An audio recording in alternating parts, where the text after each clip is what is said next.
Assalamualaikum warahmatullahi wabarakatuh. Perkenalkan, nama saya Rizky Pratiwi, NIM 20 444 1028. Nama saya Remandri Dwi Putra, NPM 204441029. Perkenalkan, nama saya Nuriska Istiqoro, NPM 204441026. Nama saya Teddy Maulana, nomor mahasiswa 204441036. Nama saya Vera Wulandari, NPM 204441042. Perkenalkan, nama saya Depri Pratama, NPM 204441009. Assalamualaikum warahmatullahi wabarakatuh. Di sini saya akan menjelaskan tentang sejarah Lego. Grup Lego itu berkantor pusat di Billund dan merupakan salah satu produsen permainan yang sangat terbesar di dunia. Perusahaan ini didirikan pada tanggal 10 Agustus 1932 oleh Kirk Christiansen. Kata Lego itu berasal dari kata Denmark, Lego, yang berarti bermain dengan baik. Pada tahun 2003, Lego mengalami persaingan yang sangat ketat dari peniru. Produk utama Lego yaitu batu bata, dan yang kedua itu figurnya yang dimainkan oleh anak-anak. Permasalahan yang menyebabkan jatuhnya perusahaan Lego disebabkan oleh isu kritikal, yaitu incumbency, kegagalan untuk menyesuaikan bisnis model dan produk offering dengan perubahan industri yang relevan. Lego dibangun dengan prinsip yang jelas, yaitu komitmen terhadap development anak-anak melalui permainan dan pembelajaran yang kreatif. Namun di saat industri berubah, kompetitor bermunculan, dan retail landscape berubah juga, mereka tidak cukup untuk beradaptasi. Padahal perubahan adalah sesuatu yang tidak bisa dihindari. Faktor lainnya adalah agency fail, yaitu ekspansi yang tidak sesuai dengan core-nya, sehingga posisi Lego dalam industri tidak menjadi jelas dan dapat respon pasar yang kurang positif. Apalagi manajemen Lego tidak memiliki pengalaman cukup pada venture-venture barunya. Hal ini juga yang menyebabkan tidak adanya efisiensi dan efektivitas produk, supply chain, dan penjualan retail. Itulah yang menyebabkan perusahaan Lego tersebut menjadi bangkrut. Baik, terima kasih kepada Kak Andre atas kesempatannya. Di sini saya akan membahas tentang peranan penting perkembangan teknologi di perusahaan Lego. Sebagai salah satu bagian dari solusi, Lego memilih memindahkan perangkat lunak bisnis utama mereka ke SAP atau sistem aplikasi produk. SAP AG adalah perusahaan yang berasal dari Jerman yang mengkhususkan pada solusi perangkat lunak perusahaan. SAP AG ini sendiri adalah salah satu perangkat lunak terkemuka di dunia dari banyaknya aplikasi yang tersedia. Selanjutnya adalah Lego Design by Me, di mana Lego menawarkan kepada customer untuk merancang, mendesain sendiri produk yang mereka miliki, dan mengunggah ke website Lego.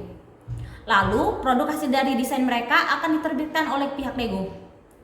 Yang terakhir adalah Lego Digital Designer Virtual Building Software atau manajemen inovasi Lego Digital Designer, merupakan bentuk pengembangan dari Lego Design by Me yang memiliki prinsip yang sama, yaitu merancang dan memudahkan customer untuk membuat rancangan produk sesuai dengan keinginan mereka dengan bantuan komputer atau software.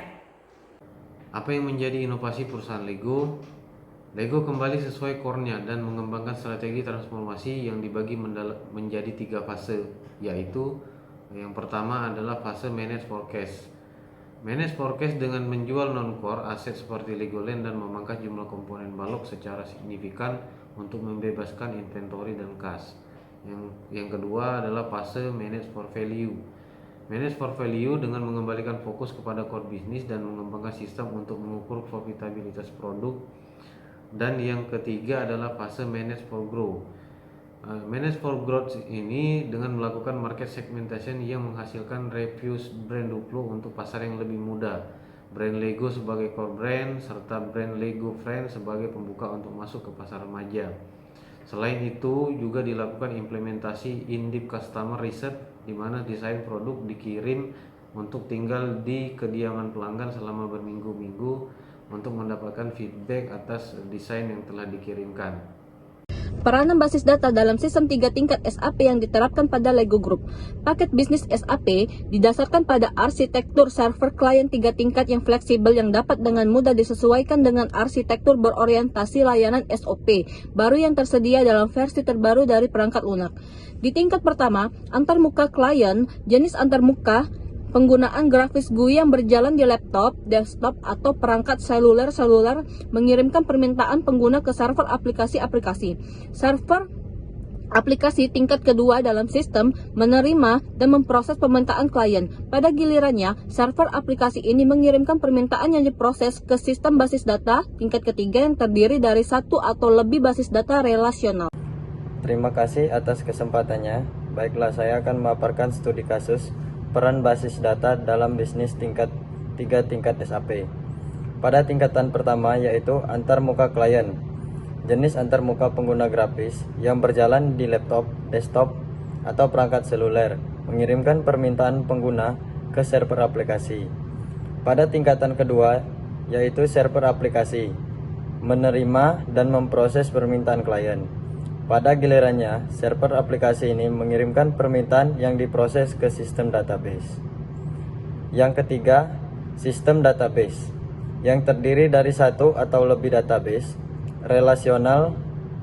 Database relasional berisi tabel yang menyimpan data tentang produk-produk Lego, operasi harian, rantai pasokan, dan ribuan data karyawan. Peran database adalah memuat berbagai data mengenai produk Lego, operasi bisnis keseharian, rantai pasokan, dan data tenaga kerjanya. Dengan adanya database tersebut, manajer dapat dengan mudah mendapatkan laporan mengenai operasi bisnisnya.